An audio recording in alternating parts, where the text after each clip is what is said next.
Kwa majina naitwa Apura Butichi. Mimi ni chairman wa Irembe Mining.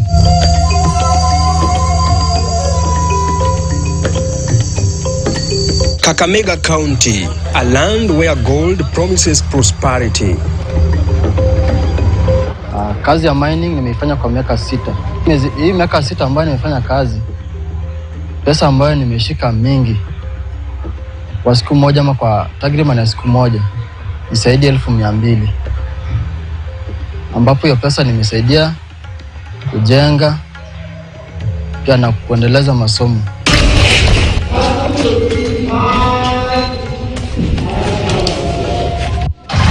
Zaka kwa wapi? Haya sawa, alafu watakuonyesha kwa chini na urudi juu. Wakuonyesha chini na urudi juu.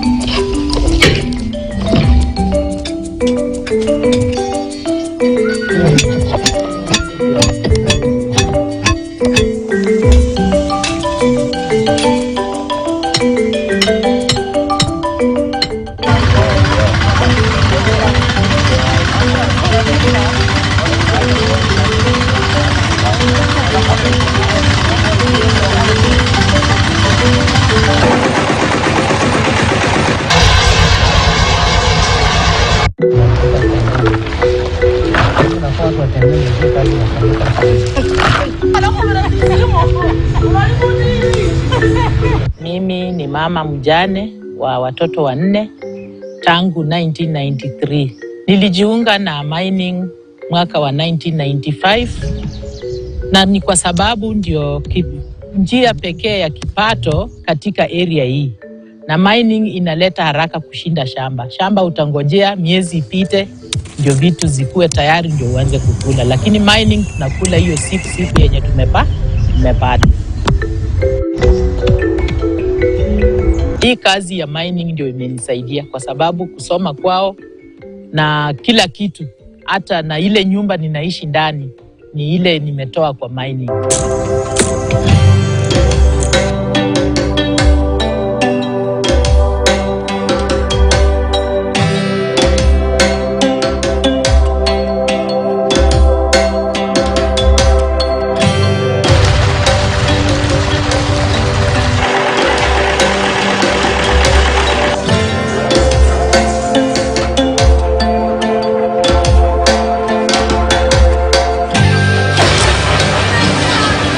Beneath this gleaming surface lies a story of struggle and survival, where women miners face exploitation, gender-based violence, and shattered dreams. Wakati ambapo kuna adhabu mingi, vijana wanadhulumu zaidi wa mama. Dhuluma ya kwanza ni kuwapa ile product, tuseme gold ore. Inakuwa wanaopea ile aina kitu. Mama anakuja anajua kuna adhabu, watapata pesa, lakini mwishowe anaenda nyumbani bila na amepeana pesa yake mingi. Pia kuna sex for gold. Wakati ambapo saa zingine mama anakuja hana pesa, wanaongea na kijana hapo ama mzee, wanaelewana, nikupe mawe, wewe mawe, tufanye hivyo nini.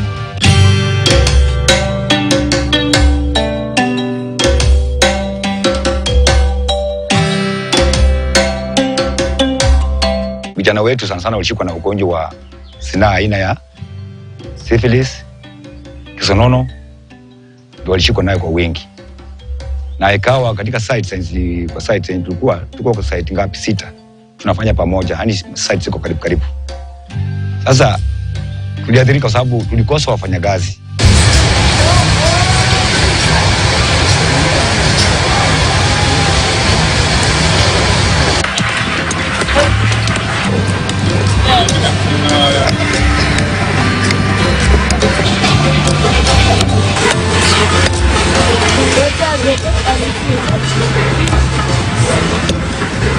Mining has been considered as a sort of like a masculinity sector.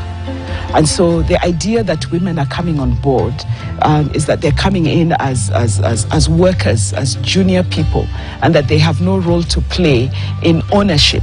And that even where we have women who have the wherewithal to be able to manage and own, the sector is designed in such a way that it continues to isolate women in a way that there is no equity in how we are dealing with women miners who also own mines and those that are run by men. And that it is even normalized. The violence that we see there is so normalized that they don't even consider it criminal. And so where you have people who want to come forward, they are told that if you dare, you will no longer be somebody who will benefit through work.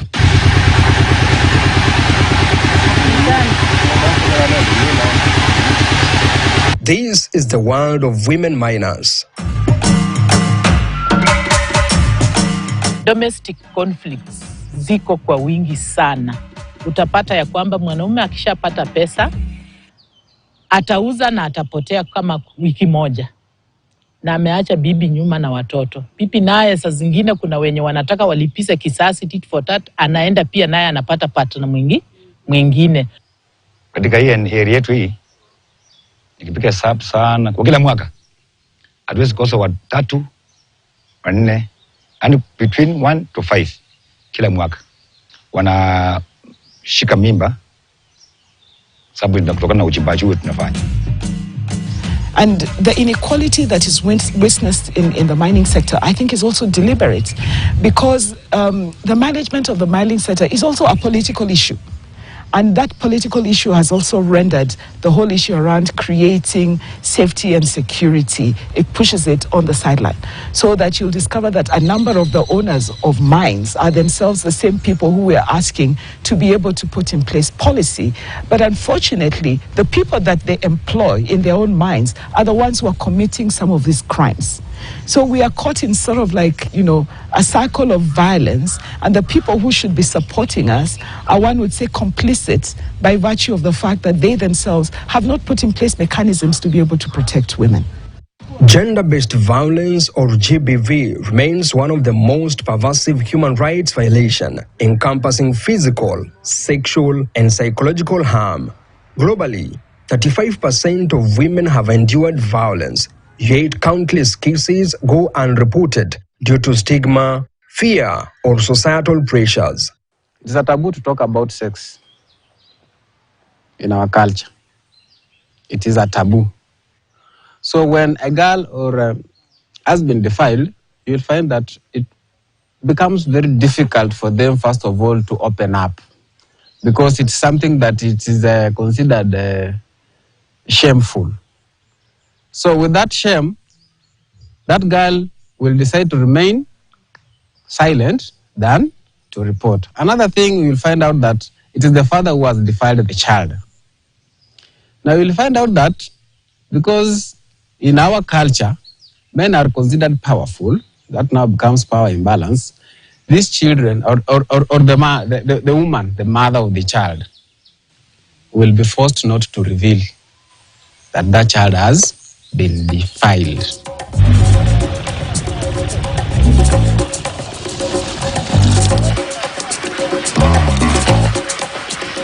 The absence of a policy to manage something that is so crucial to so many women's survival is for me, telling, in the sense that it is not considered as a thing. And we need to figure out how to support more women to be able to speak out. We need to highlight the gaps that are there, but we also need to highlight the inequality that is present in this sector that completely isolates women from being a key player. And the inequality that is witnessed in the mining sector, I think, is also deliberate, because the management of the mining sector is also a political issue.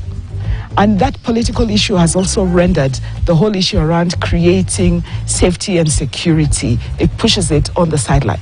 So that you'll discover that a number of the owners of mines are themselves the same people who we're asking to be able to put in place policy. But unfortunately, the people that they employ in their own mines are the ones who are committing some of these crimes.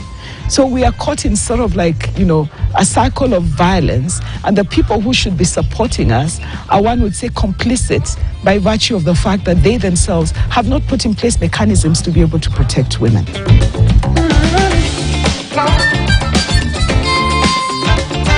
Patience is one of many girls whose lives were disrupted by violence at mining sites. Ani sina pesa, ile pesa ya kununua hizo pads. Hasa ile alikuwa ananipea, but venye alinipea ball, akaenda. Sikuwahi muona. Hata namba akaiblock, na mimi sikuwa najua kwao. How much were you making in a day, and how were you using that money? Like 600. Nilikuwa naziuza kubaia mtoto diaper. Kutoka hizo kujibaia kitu yenye sina hivyo. Challenges gani ulipitia baada ya hapo? Challenges nika kukosa hizo diaper za mtoto, manguo za kumvalisha, chakula yenye atakula. In Malava sub-county, over 1,200 teenage pregnancies were reported in 2023, many linked to mining activities. As of last year, we recorded 1,603 teen pregnancies in our sub-county. That means we were number 1 in Kakamega County, and we were followed by Shinyalu. Shinyalu had 1,233 teenage pregnancies. Justice remained elusive for survivors. Nilipata pregnancy March 2021 after class 8. Nilikuwa 15 years old. Hiyo kijana venye alinipatia mimba, like tulikutana na yeye after class 8. Nikakutana na yeye, alikuwa Mkuria Mtanzania. Nikakutana na yeye, hiyo siku akaniambia niende kwake anipatie pesa ya matumizi. Juu mamangu hakuwa anajiuza vizuri. Sasa kwenda kwake hivyo ndio nikapata mimba. Mamangu venye alijua niko na mimba alistuka. Alistuka hadi hakuwahi tarajia kama mimi mtoto wake anaweza pata mimba. So when you remember that incident, how do you feel? Inaniumanga kwa sababu mimi yani dream yangu ilikuwa nisome tu nimalize shule ndio nioleke, ndio nipate mtoto. In our sub-county, the poverty rate is at 62%. So that means nearly more than 150,000 households in Malava sub-county are poor. Now, given that fact, you find out these children, most of them lack essential basic needs. And you find out that like girls, when they start menstruating, that is their biggest challenge. You'll find out that when that time comes, they don't have those sanitary towels. That means they cannot move because it's something that is flows from 3 to 5 days. We are talking about the holistic response to GBV. Then we are also talking about issues around safety and security, so the role of investigations by the police, the idea that we must be able to have safe spaces where people can run to, given the issues around stigma, the intimidation and threats that go in there, but also how community members can also play the biggest role through an attitudinal change, where we're starting to get communities demanding an end to sexual and gender-based violence, given the patriarchal nature of how culture and the society norms and attitudes have helped to actually escalate this. So in certain communities, you'll find community members are okay about establishing kangaroo courts because of the nature of violations that we've seen, especially around defilements, where they're saying the practice of incest that is now emerging, particularly in parts of Western Kenya, in the counties we're working in, and how they insist that they must be able to do tumalizane kinyumbani because of the stigma associated with the idea that your own family members are responsible for the violation that's taking place. That we're dealing with issues around intimate partner violence, and that women are not able to just report and go and demand for accountability, but the pressure for them to release, to stop the case because of their economic dependence and their vulnerability. So we wanted to see how to transform this conversation in a way that everybody is involved, from the community to the government, to all the institutions, including the judiciary, the role that everybody plays in the protection, but also in the prevention through redress, whether it's conviction, to be able to address aspects around impunity, but also to highlight where the gaps are. Of 146 defilement cases registered at Butali Law Courts from 2021 to 2024, only 7 have been concluded. Survivors face stigma, delays, and powerful perpetrators who silence their voices. The slow progress that has occasioned is that in Butali Law Courts, we have 3 courts. But at the moment, only 2 are functioning. The one who was sitting in court 2 was the one who was given these cases. So she was transferred. She was transferred late 2022, and up to now, there is no replacement. So these cases have been bundled together with other cases. To tackle sexual gender-based violence, the civil society organization Network is leading efforts to promote gender equality and justice for survivors in Kisumu, Vihiga, Kakamega and Homa Bay counties. The project that is being supported, that we're implementing, that is being supported by Embassy of Netherlands through UNDP, it is targeting 4 counties because those are the counties that were considered to have seriously high rates of cases of GBV and sexual reproductive rights concerns. So that is Kisumu, Kakamega, Bungoma and Vihiga.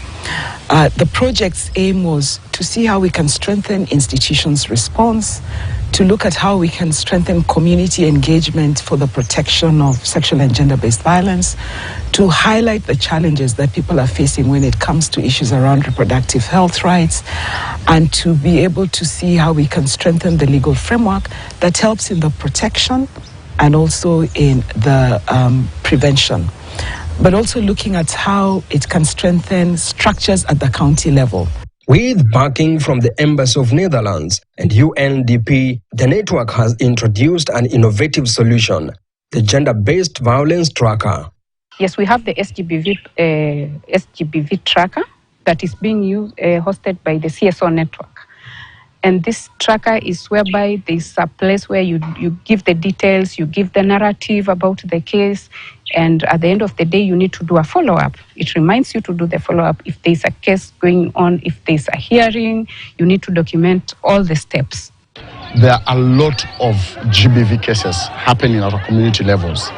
If you move across Western Nyanza region, there are a lot of these cases, and most of these cases go unreported when they're happening at the community level. So one of the reasons why we had to come up with this tool was, one, we needed to know where are these cases happening, and where, once we get these cases, because as an organization, as CSO network, we are operating at a policy level, informing policies in terms of the different counties that we are running, we are working across. So one of the things is, before you move across to influence some of these policies, you needed a backing of data so that you can be able to tell this and this number of cases are happening, and that's why we need to ensure that we have these policies in place.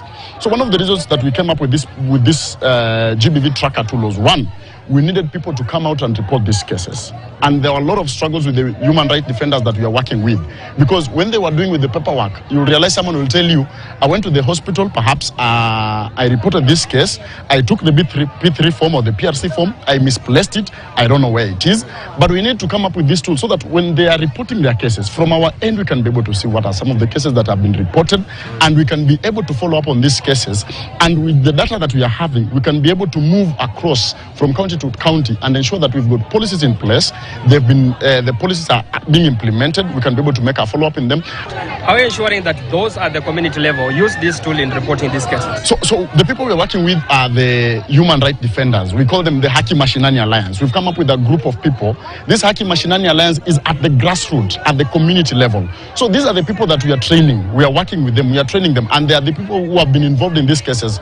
They are handling these cases at the community level. People run to them as a safe place. unfairness, they go to report to them so that they can be able to help them across, be able to navigate through the referral pathway before they they look forward to getting their justice. So we are working with these people. They are the ones that we are training. We always have a training with them. We train them on how to use the tracker and how they can keep on updating as they move across through these cases on their path to justice. This digital tool provides survivors and advocates with real-time updates on the case progress, fostering transparency and accountability within the justice system. It offers new hope for those seeking justice. Once we report the case, now we start following up on the case. Because you'll find, for example, this case has gone and has been reported in a police station, and then perhaps the perpetrator has disappeared. Once the perpetrator is arrested and the case now moves to another stage, we are able to update it on the tool through the human rights defenders that we are working with. They are able to update that this case is at this stage until the case is closed, perhaps if it's in court or in whatever stage. And we want to ensure that the survivor is able to get justice. Then there's the whole aspect of the monitoring. So we are starting to talk about the number of cases that we are seeing, the age groups that are involved, and then telling counties and working with different duty bearers to recognize that there's a crisis or there's an epidemic, and to put in place mechanisms that they can ensure that they redress what we are seeing as emerging concerns, where there are so many more people who are at risk, and because of their vulnerability, they're not able to access the justice that they need. But we need to agree. And using this tool, we're able to then sit down and agree internally with all the other partners. How long should it take between reporting and going to the police station, between the police station and going to court? And by the time you go to court, how long should it take between the time the matter is presented and the time it starts a full hearing? Because we have not been able to track and give a sort of timeline, we say it's taking too long, but we are saying what is long, and that becomes a subjective term. We need to agree. And so the work that they're doing is going to be helpful in following up and trying to figure out where are the weak links, where have we dropped the ball, and who has dropped the ball, and then ask what the problem is, and then be able to see how to intervene if it is a training, but also to intervene in terms of identifying some sort of procedure that they are going to follow. Women-led initiatives are reshaping Kakamega's gold industry. Through the Bushangala Women Miners Cooperative, these women are reclaiming dignity, demanding safety, and promoting equity. Kuongoza wamama, ninaongoza wamama 200 wamama, na bado wamama wengi bado, wakati tumeanza cooperative, wengi wanafanya registration, na wengi wametamani wanaendelea kukuja kujiregister kwa ajili ya huu muungano ambao tumeamua kukuja pamoja. Rising to Greatness Organization imetuletea mafundisho pia ya gender, ya kufundisha mambo ya gender based violence ambayo inafanyika kwa migodi. Wakati huu unapata mama ameenda kwa migodi, ameenda na pesa yake kununua mawe, ama ameamuka mapema anaenda kwa side. Wakati anaenda, kuna wale watu wanaweza shtua huyu mama na maybe wamshika, wamrepu. Kakamega's gold mines may glitter with wealth, but the true strength lies in the resilience of its women miners. Their fight for justice and equality is forging a brighter path for generations to come. Yeah. The other aspect is the whole issue around budgets. Working with the county governments, the directors of budgets, the directors of gender, so that there are programs that are actually targeted towards addressing GBV, and that the directors of budget recognize that when departments are asking for money, it's because they are trying to address this. So building knowledge and capacity of everybody to understand what GBV programming is. So when they are asking for resources, they are not going to be slashing them down. And then alongside that, working with the county assembly. So when we are looking at strengthening the legal framework, how do they support the policies that are being developed and fasten the process so it does not delay in courts, but also supporting the county governments to engage with communities through public participation so they can give their feedback into how the policies are being designed, but using their personal experiences and the experiences that they get from the work to inform how that policy is going to be designed. Together, we can make the dream of ending violence and safeguarding the rights and lives of women and girls Unite to end violence against women. If we are serious about fighting GBV, then we must be consistent in terms of how leadership is going to participate in the same campaign and fight. Every single county has a leader in the form of the governor. And we need to get a commitment from every single one of them that this is going to be an issue that they are going to be dedicated to do. And that's why we're saying it's not enough to have a policy. It is important that you have a budget. And it's only the leadership that will ensure that there is a budget that ensures that there are programs that are targeted towards it and that they recognize that these figures are alarming and come up with programs that are specific to ensure that we're able to reduce it and also to be able to manage and prevent. And it starts from the ones that we're talking about, the current figures that we're talking about. All these counties that we've mentioned that we're working with are all part and parcel of the same counties that are looking at the aspect around the triple threat. So we have to go back and say, how committed are you? And to show commitment, we look at the legal framework, but we also look at the budgets. We look at your actions, which is important. We look at how you are engaging at community level, the programs that you're designing. That will tell us that you're committed.